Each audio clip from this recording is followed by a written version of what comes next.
This is the Horse Radio Network. Hey, you're listening to Adulting with Horses, the best place to be if you can't be at the barn. We are your co-hosts and equine authors, Heather Wallace and Natalie Keller-Reinert. As crazy horse girls, we don't take ourselves too seriously in the saddle or out. We celebrate the things that make us different. Join us as we talk about horses and pop culture and get a little weird in a fun way. Thank you for being a little weird with us.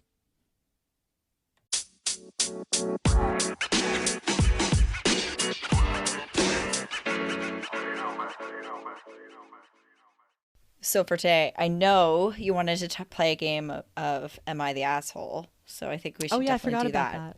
Yeah. And then I thought, well, the laundry. Oh, the horse treats in the laundry. I mean, I'm 100% guilty of that, but my husband doesn't do my laundry, so it's only me that I had to be mad at. Yeah, that is kind of a unique issue that I have. It's hard. Okay, so having a house husband, let's talk about that for a second. Yeah. I have a house husband, and I know that's something to aspire to for many spouses. And it was agreed upon many years ago that when he was supporting, the family while I was pursuing lots of other things, but also raising Calvin. I was doing a lot of stuff I could do from home and, school pickup and all that nonsense, blah, blah, blah. And it was agreed upon that I wanted to be the career person and he would then retire gracefully to run the home. And so we have that situation in place now. But it's hard because you can't complain about anything. Yes, it's his purview. It's like you don't want to be his boss and act like he's getting a bad review. Right. And also, like a lot of men, he doesn't take criticism particularly well. Yeah. But there's that element of, well, he's doing the work, so why would I criticize? I'm lucky that he is doing literally everything and waiting on me hand and foot, which is essentially what my lifestyle is. Brag, why don't you? I mean, hey, you've earned it. You both have earned it. It wasn't intentional. I never expected the level of service that I get in my own home. But you're sure not going to give it back. No, and it delineates in weird ways. Like he does things that I had reached a point in my life in New York that I wasn't doing anymore. Like he does the laundry. And in New York, we didn't have washer dryer. And I had for a period of time washed our clothes at home. And then when we reached a point where we could send our laundry out, because that's pretty inexpensive in New York, I started sending the laundry out, having it returned to me, folded. And that felt like a really good use of money. Like I like to consider my time, what the value of my time is. And the value of my time and having someone else do a family's worth of laundry was like fantastic. Yes, absolutely. Makes your life easier. But like when you work from home, things like laundry can derail your productivity in ways that you don't even expect or anticipate, or the interruptions. Even realize. Mm-hmm. Yeah, because it's a distraction that keeps happening. Like, oh, the clothes are in the washer. That's forgotten about. Oh, they're done. They have to go in the dryer. Oh, I have to leap up and check them. Oh, they're not dry yet. Like, it's just a constant distraction.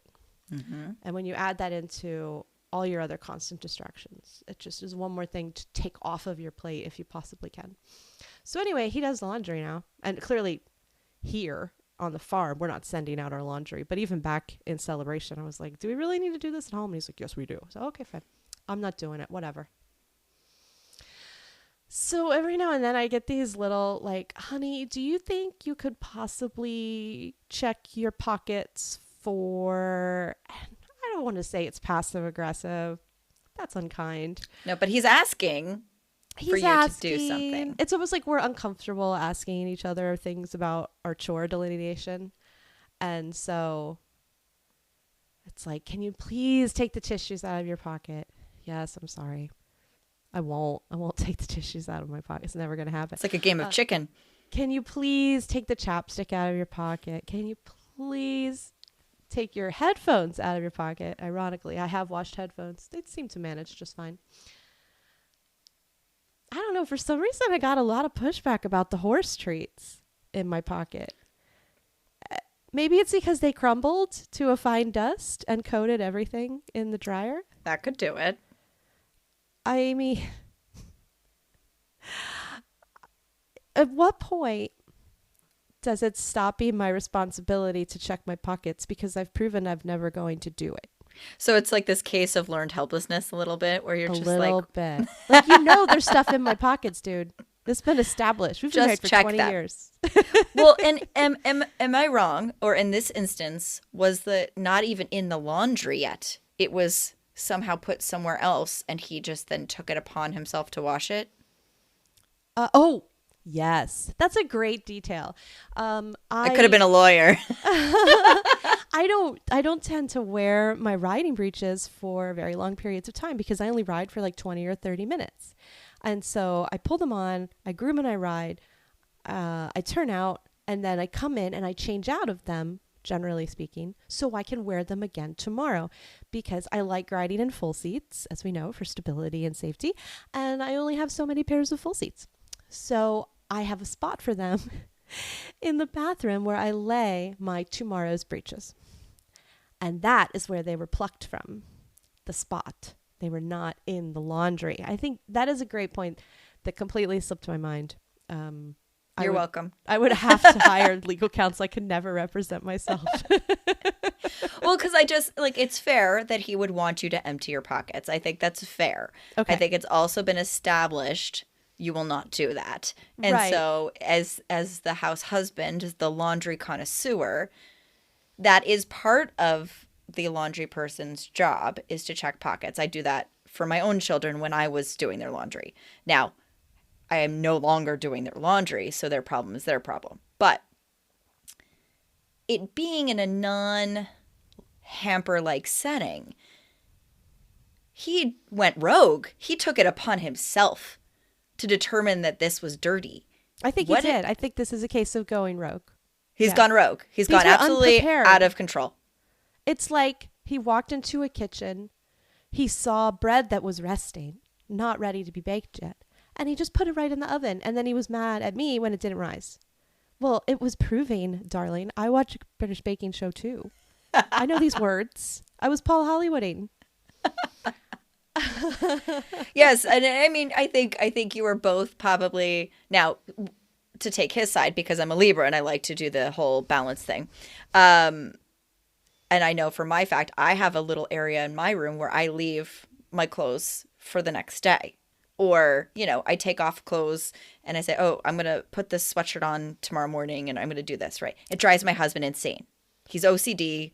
His side of the room is glorious. Mine has a pile, and I call it the ADHD pile because it's where all things go that I know I will deal with later. You have to have a pile because you don't have unlimited time. Correct. You got stuff to do. I'm busy, but little bee, okay? I got priorities, and laundry is not one of them. So I do that. So it drives me crazy. But, so I'm saying if you have this pile as the house husband, could it potentially drive him a little bit insane? And where he felt like, I'm just going to clean this up because she always leaves this pile here. And could he have gone rogue a second time, but pleading insanity at this point?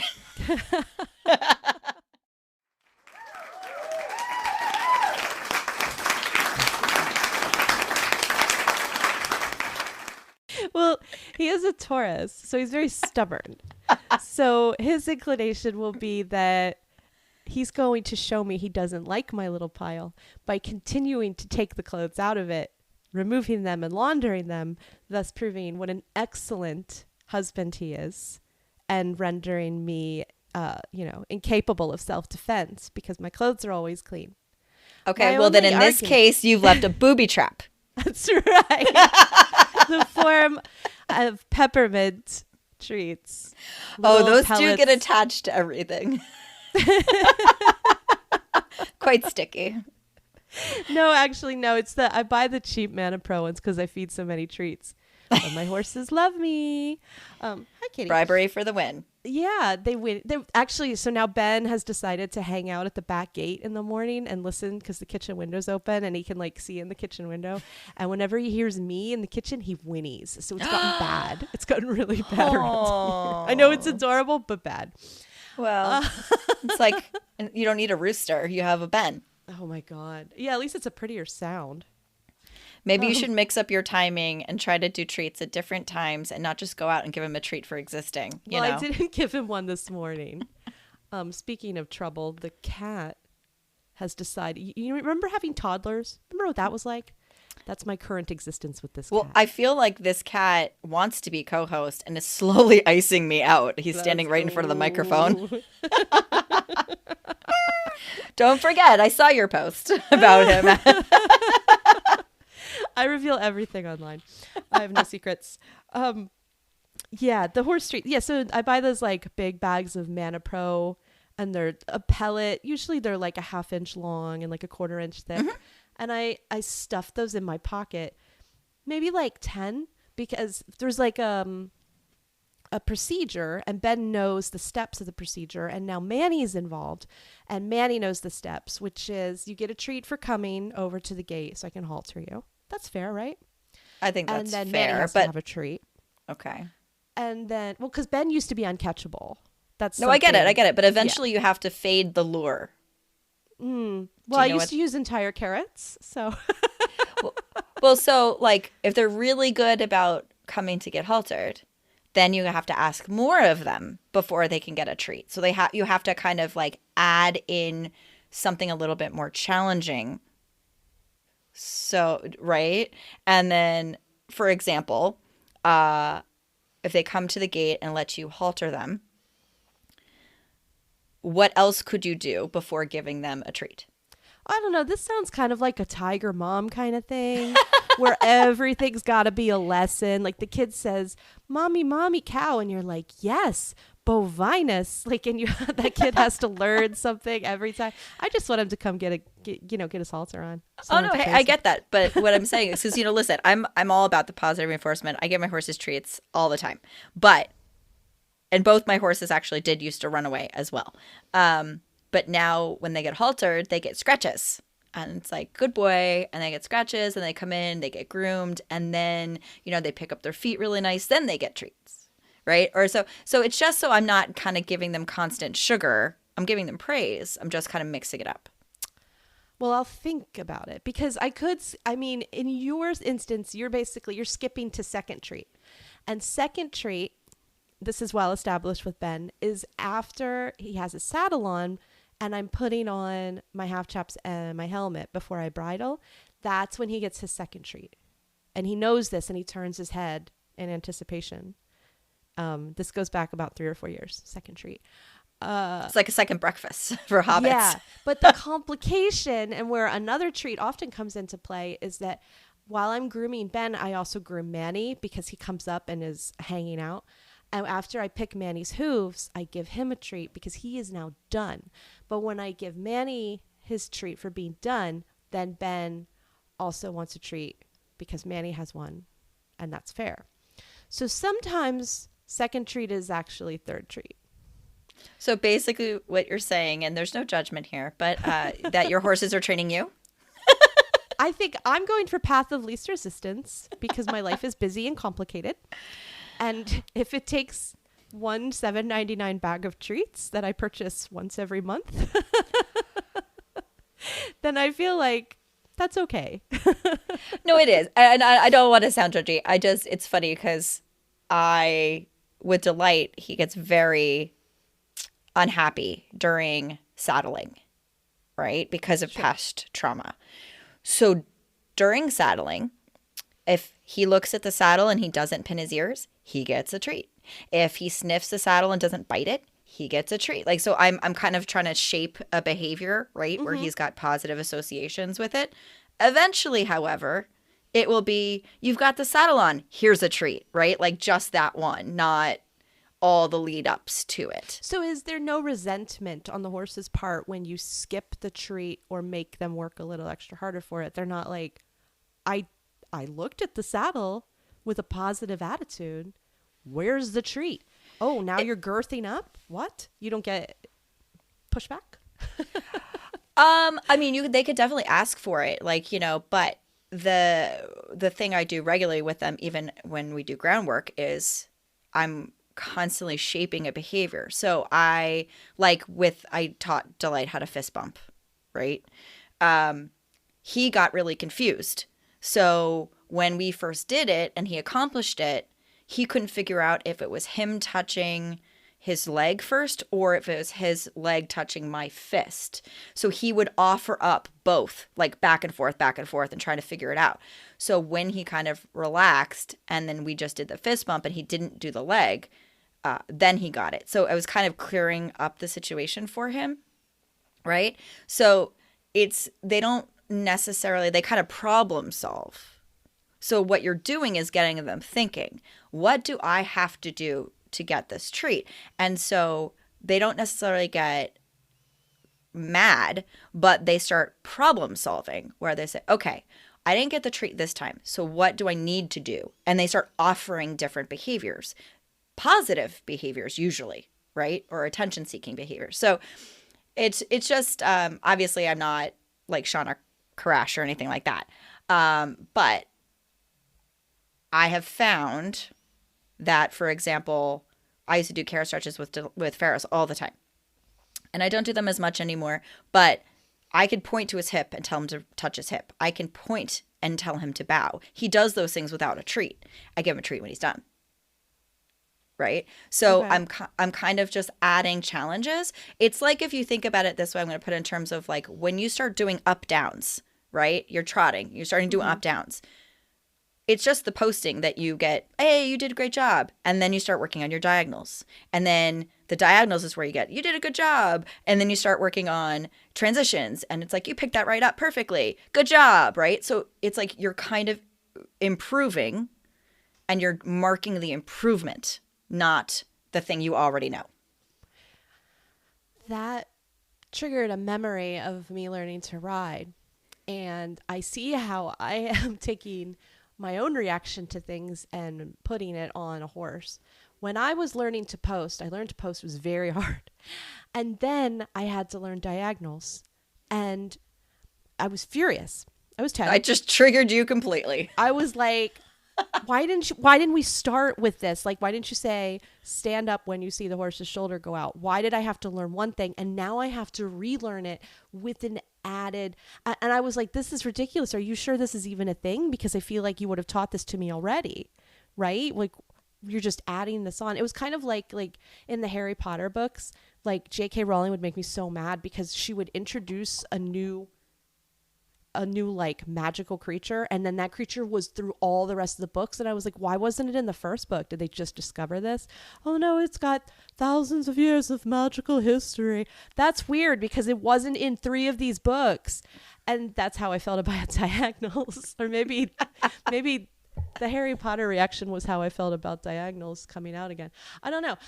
But the point is, I see what you're saying. You have made excellent points.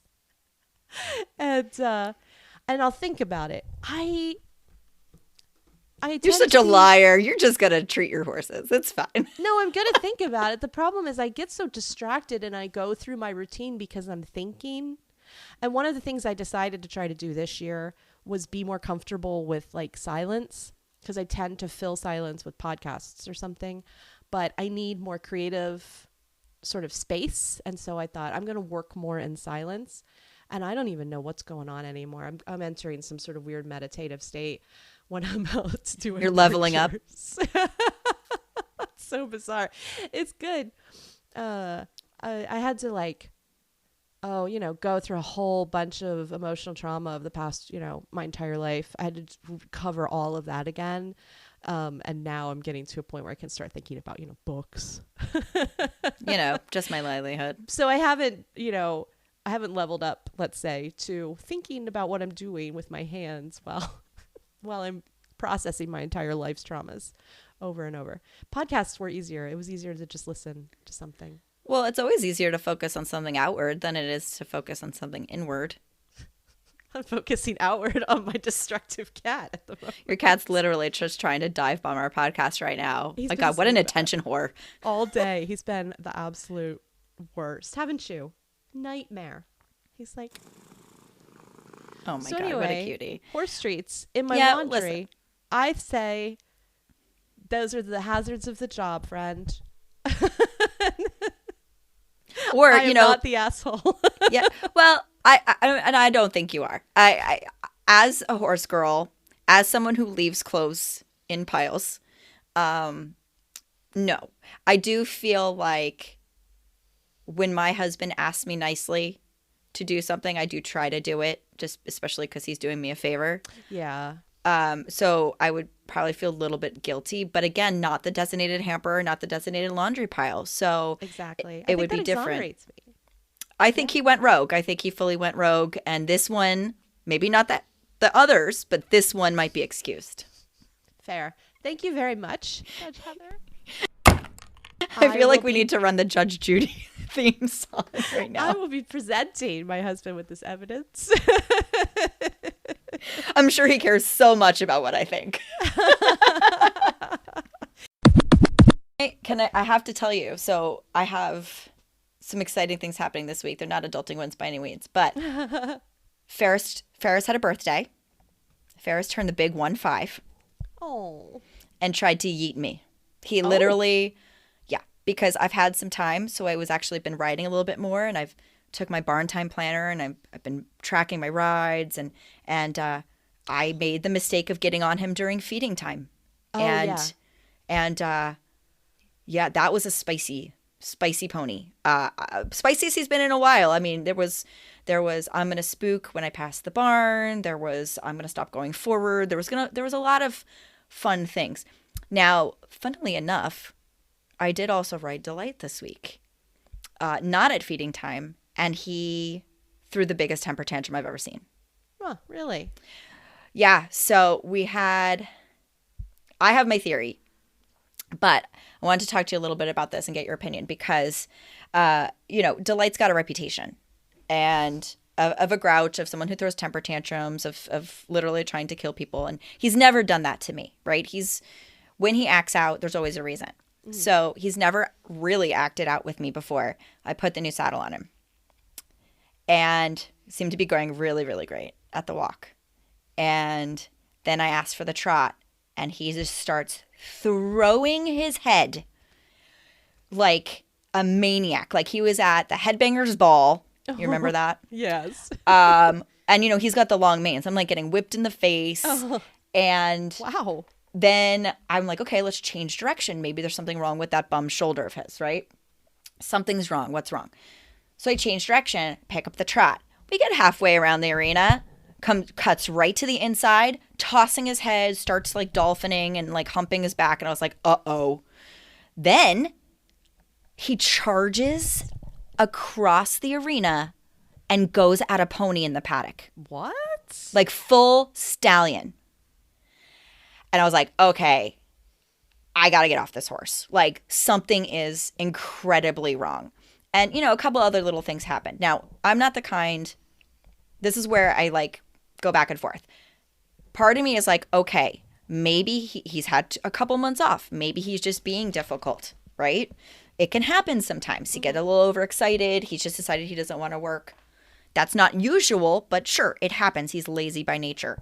So maybe I push a little bit. Let's see what happens. Pushing was the wrong thing to do, okay? So I back off of him and I said, let's change direction. Instead of going forward, let's just go to the side. Let's where are we comfortable? So I get him to calm down. I get him to walk beautifully and quietly. And Natalie, are you having a stroke? No, you're fine. It's biting me. Cat hates me. He just never even met me. So sorry. No, you're fine. So I get him to calm down. And the whole time I've got people going, oh my God, he's so spicy. Oh, he's just lazy. Push him, push him, push him. And I barely have any reins on him, right? Like, because he doesn't do well with a lot of rein. So they're like, loosen your rein. I'm like, they are loose, right? Shorten your rein. No, I'm not shortening my rein. He's going to go up, right? Like, I know this. And so I ended up getting him calmly standing Once he was calm, I dismounted, made him stand there really quiet. And then I said, okay, if this, I think something's wrong. But if this is an instance of I don't want to work, let's just lunge you. I see if there's a lameness or if there's something going on, I'll see it better from the ground. Mm-hmm. If it is a case of you don't want to work, then you'll learn that you have to work harder without me on your back, Sure. right? So I put him on the lunge line.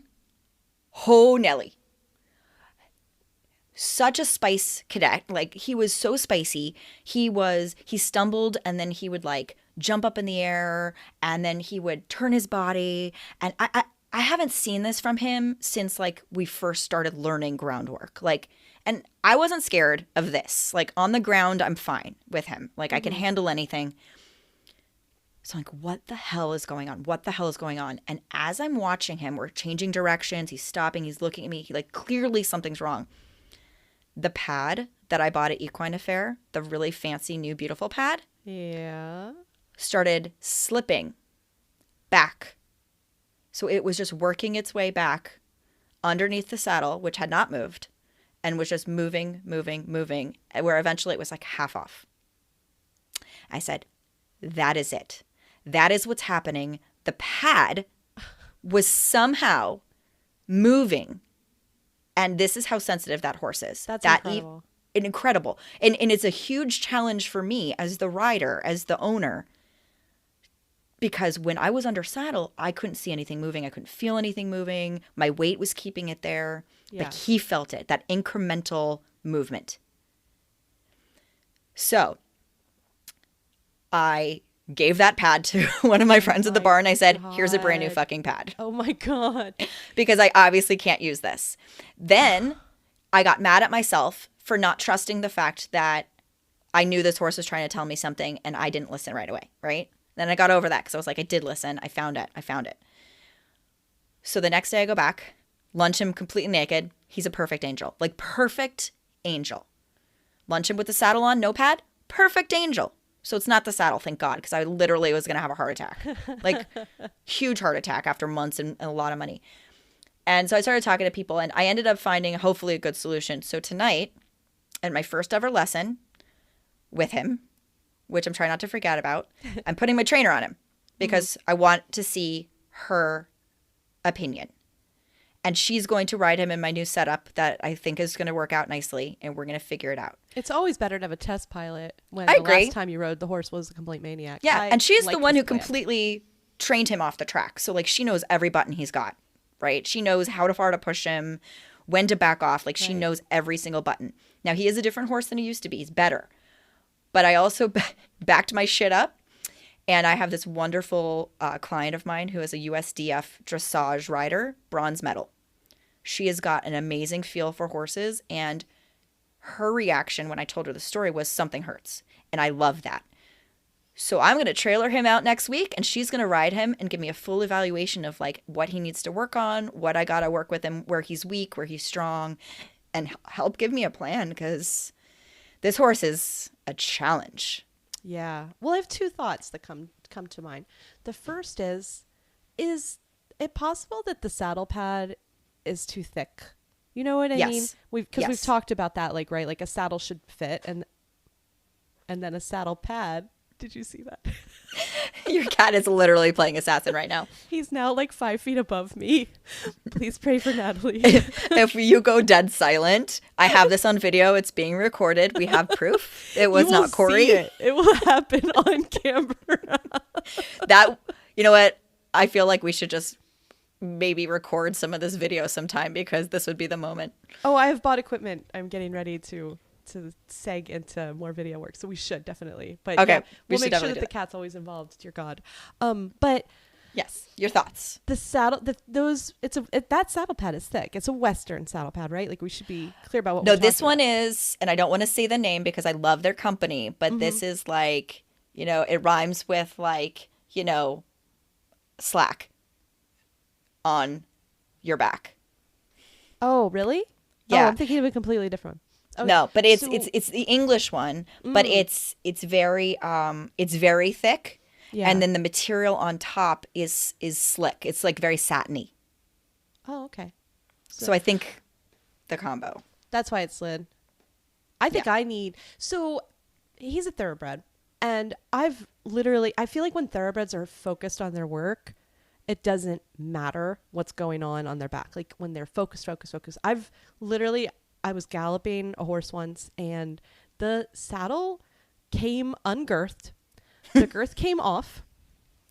And I didn't realize it till I heard like a jingling noise and realized that the girth had completely disengaged from the saddle and was just kind of clinging beneath my leg. And the horse just kept galloping. Oh, that was at a gallop?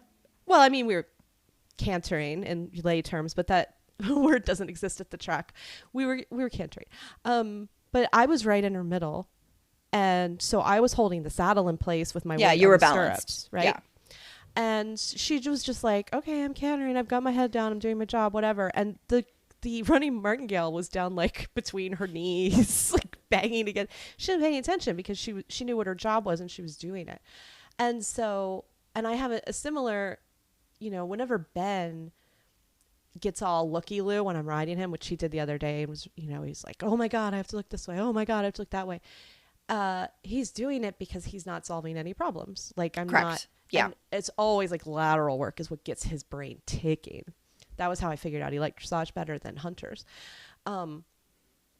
So when you go to your dressage trainer for a look over, I feel like if she says he's moving fine or he needs this strengthened or whatever, but when she gives you more intense sort of exercises to work on, maybe his brain will be too occupied to fixate on little, he's like looking for something to fixate on, right? He's got so much brain.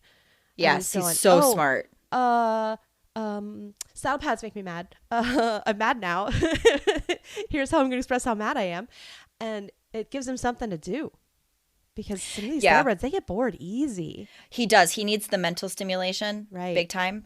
And I think you're spot on. I think it was a little bit of both. I think I do a lot of like the mental work with him. And again, has not been ridden in a couple months. Mm-hmm. Okay. And so he wasn't wild. He could definitely have been wild. Like there was every excuse for him to act like a real jerk. But arena, like on the trail, he's a different horse. In the arena, he gets bored. Yeah. Yeah. That's a problem that I run into a lot. Not that I have an arena, but I've always had limited riding spaces, and keeping that work interesting when a lot of times if I'm riding 3 days a week, I don't have a fit horse that I feel like I'm comfortable doing a ton of like transition work and things like that. And so to keep them occupied, I'm coming up with patterns and picking out logs to trot over and stuff. Oh yeah, I love like otherwise grid work. They go nuts on you. Yep. Yeah. Absolutely. Well, and I think my plan for him has to be really different for the plan with Ferris, because I'll tell you right now with Delight, this is kind of like I've worked so hard on getting him to communicate softly with me and tell me when something's wrong, that I feel like he's kind of taken a little bit of advantage. Oh yeah. Mom cares. So yeah. And so I think, and I'm listening so well that I feel like I might also be a little bit naive. So I have trouble gauging when to push and when to move back and say, you know what, you're right. Because again, he is so incredibly smart. It's almost like we reached a compromise. So we ended on the compromise, but then I made him work, right? So I made him kind of focus on me and the groundwork and listening to my aides. So I knew that our communication was still good. And he did great with that. I need to get more confident with him under saddle, because he tosses his head a couple of times and throws his body, and I have flashbacks to what everyone's telling me that he would rear and try to yeet them, right? And so even though he's never done that to me, that's kind of like where I think it's going. So hence having some professionals on board. So tonight I'm really excited, actually. Like, it's my first lesson, but I told her, I said, listen, I know that it's my lesson and I'm supposed to be riding, but I'd really love to have like watch you work with him, have you tell me what you feel, have you tell me what I should do in a situation if it occurs, and see, like, is this him taking advantage of me, right? Or do we fix the problem, right? So Oh, it's I just, It's, yeah. I think this is a really common amateur dilemma. And I think more than that, it's a really common like return to riding type dilemma because, we had our ambitious or